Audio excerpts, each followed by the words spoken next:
నమస్తే. Red see ఎర్ర సముద్రం మీద హౌతీస్ అటాక్ జరిగింది. సో దీని వల్ల ఎలాంటి నష్టం జరిగింది? ప్రస్తుతం అక్కడ ఉన్న పరిస్థితి ఏంటి? ఎందుకు ఇప్పుడు అటాక్ చేయాల్సి వచ్చింది? వేటిపైన అటాక్ చేశారు అసలు?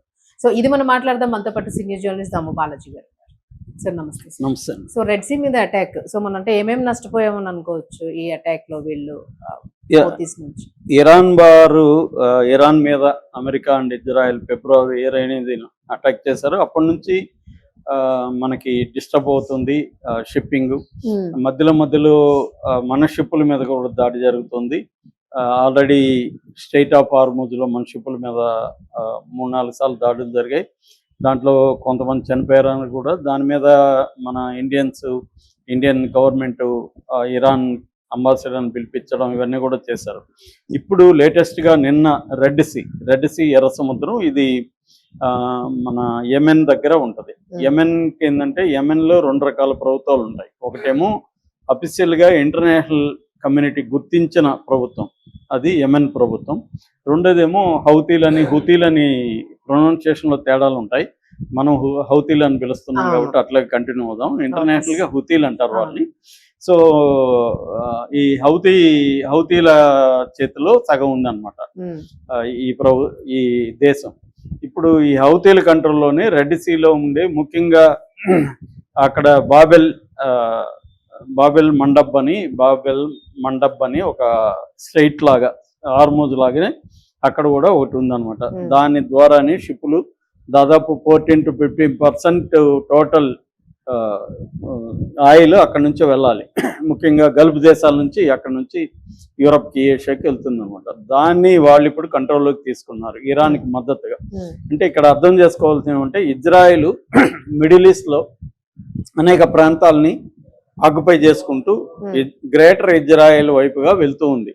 ఇటు పాలస్తీనా, ఇటు లెబనాను, ఇటు సిరియా, ఇటు ఇరాక్, ఇలాగా చుట్టూ ఉన్న ప్రాంతాలను ఆక్యుపై చేసుకుని వెళ్తుంది. దీన్ని అడ్డుకునే దానికోసం ఇరాన్ ఏం చేస్తుందంటే యాక్సిస్ ఆఫ్ రెసిస్టెన్స్ పేరుతో అన్ని దేశాల్లో బలగాల్ని రూపొందించుకుంది. ఇటు ముజాహిదీన్, తర్వాత హెజ్బుల్లా గ్రూపు లెబనాన్లో, తర్వాత హమస్ పాలస్తీనాలో, తర్వాత హౌతీలు యెమెన్లో, ఇలాగ వరుసగా సిరియాలో, ఇరాక్లో కూడా దాని ఏమంటారు షియా రెబల్స్ అని పిలుస్తారు. అలాగా వాళ్ళు చేసుకుంటూ వస్తున్నారు. వీళ్ళే ఆయుధాలు ఇస్తారు, ట్రైనింగ్ చేస్తారు. అంటే ఇజ్రాయెల్ చుట్టూ ఒక రింగ్ ఆఫ్ ఫైర్ అంటారు, ఒక వలయంగా వీళ్ళని పెట్టుకొని ఇజ్రాయెల్ని కంట్రోల్ చేయడానికి ఇరాన్ ట్రై చేస్తుంది. ఇప్పుడు ఇరాన్ మీద ఎవరైనా వార్ చేసినప్పుడు వీళ్ళు యాక్టివేట్ అవుతుంటారు. అట్లాగే ఇప్పుడు ఏంటంటే ఇరాన్ అమెరికాని, ఇజ్రాయెల్ని ఎదుర్కొనేంత సైనిక సంపత్తి ఇరాన్ దగ్గర లేదు. కాకపోతే ఏంటంటే ఇరాన్కి అనుకోకుండా కలిసి వచ్చింది, ఒక ఆయుధంగా ఉపయోగపడింది స్ట్రెయిట్ ఆఫ్ హార్మూజ్ గుండా దాదాపు 20% ఆయిల్ అండ్ గ్యాస్ వెళ్తాయి. కాబట్టి దాన్ని తన కంట్రోల్లోకి పెట్టుకుంది. ఇది సరిపోకుండా హౌతీల ద్వారా 15% కూడా కంట్రోల్ చేయగలిగితే 35% ఓవరాల్గా వరల్డ్కి వెళ్ళే 35% ఆయిల్ అండ్ గ్యాస్ ఆగిపోతుంది. దానివల్ల వరల్డ్ ఎకనామీ స్తంభించిపోతుంది. ఇది ప్లాన్ బేసిక్గా. అయితే దీన్ని అమెరికా, మన ట్రంప్, వేరే వాళ్ళు అయితే జాగ్రత్తగా డీల్ చేసి పాటికి సక్సెస్ అయ్యేవాడు. కానీ ట్రంప్ కాబట్టి అవతల అతనికి ఎప్పుడు ఏదో మాట్లాడుతాడు తెలియని పరిస్థితి. రెండోది, ఈరోజు మార్నింగ్ ఇరాన్ అంతం చేస్తానంటాడు, ఈవినింగ్ వచ్చేసరికి మళ్ళీ చర్చలు అంటాడు. ఇరాన్ ఏమో చర్చలు లేదంటుంది. సేమ్ ఇప్పుడు అదే జరుగుతుంది. రీసెంట్గా ట్రంప్ ఏమన్నాడంటే, యుద్ధం చేయాలనుకున్నా కానీ ఆపుతున్నాను, చర్చలు జరుగుతున్నాయి ఇరాన్తో అంటాడు. ఇరాన్ ఏమో చర్చలు జరగట్లేదు, ఓన్లీ మేము ఒమన్తో మాత్రమే చర్చిస్తున్నాం. ఎందుకంటే అక్కడ స్ట్రెయిట్ ఆఫ్ హార్మూజ్ ఇటు ఒమన్తో ఇటు ఇరాన్కి మధ్యలో వెళ్తుంది. కాబట్టి ఒమన్తో కలిసి దాన్ని ఇప్పుడు తమ కంట్రోల్లో పెట్టుకోవాలనేది ఇరాన్ ప్లాన్ పర్మనెంట్గా. అంటే ఆ షిప్పులు ఏది వెళ్ళినా, వెసల్స్ ఏ వెళ్ళినా వీళ్ళకి డబ్బులు కట్టేసి వెళ్ళాలి. ఆ డబ్బుల్ని ఒమన్ అండ్ ఇరాన్ పంచుకుంటాయి. ఇది ఇప్పుడు ప్లాన్ అన్నమాట. దీన్ని అర్థం చేసుకొని ట్రంప్ డీల్ చేస్తే ప్రశాంతంగా ఉండేది. కానీ ట్రంప్ కాబట్టి చేయడు. కాబట్టి ఇది గొడవలు ఉంది. దీంతో ఇప్పుడు ఏమైందంటే, ఎప్పుడైతే స్ట్రెయిట్ ఆఫ్ హార్మూజ్ ఇక్కడ క్లోజ్ అయిందో, సౌదీ అరేబియా లాంటి వాళ్ళు షిప్పుల్ని అటు ఎక్కువ పంపించడం మొదలుపెట్టారు. సో దాన్ని కూడా కట్ చేయాలంటే హౌతీలకి ఇరాన్ చెప్పింది దాన్ని ఆపమని. సో సౌదీలవి ఆపారు, సౌదీల మీద అటాక్ చేశారు, సౌదీ కూడా చేస్తున్నారు. సౌదీకి ఈ హౌతీలకి మధ్య కూడా ఒక ఒప్పందం అనేది జరుగుతుంది. ఈ లోపల ఏం చేస్తున్నారంటే కొన్ని షిప్పుల మీద హౌతీలు అటాక్ చేస్తున్నారు. అలాగా నిన్న మన ఇండియన్ ఫ్లాగ్ ఉన్న ఒక షిప్, దాని పేరు ఎంఎస్వి ఫెయిజ్ నూర్ ఒలియా అనే షిప్ మీద నిన్న ఒక ప్రొజెక్టైల్ అటాక్ జరిగింది.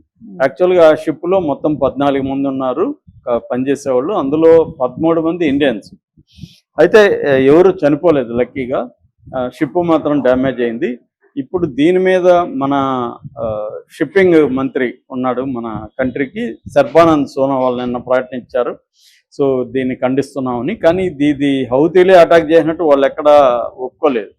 మామూలుగా హౌతీలు అటాక్ చేస్తే చెప్తారు మేమే చేస్తామని, ఇది ఎవరు చేశారు. ఒక్కోసారి ఏంటంటే ఫాల్స్ ఫ్లాగ్ అంటారు. ఇజ్రాయెల్ కూడా హౌతీల పేరుతో ఇరాన్ పేరుతో అప్పుడప్పుడు ఒక బాంబు ఎవరి మీద వేసి ఇరాన్ వేసినట్టుగా హౌతీలు వేసినట్టుగా కూడా చేస్తారు. ఇజ్రాయెల్ కూడా ఆ పని చేస్తుంది. ఎందుకంటే ఇజ్రాయెల్కి మిడిల్ ఈస్ట్లో నిరంతరం వార్స్ జరుగుతూ ఉండాలి. వాళ్ళకి అక్టోబర్లో ఎన్నికలు ఉన్నాయి. వార్ లేకపోతే అక్కడ బెంజమిన్ నెతన్యాహు ఓడిపోయే అవకాశం ఉంది. అతనికి వార్ కంటిన్యూ కావాలి.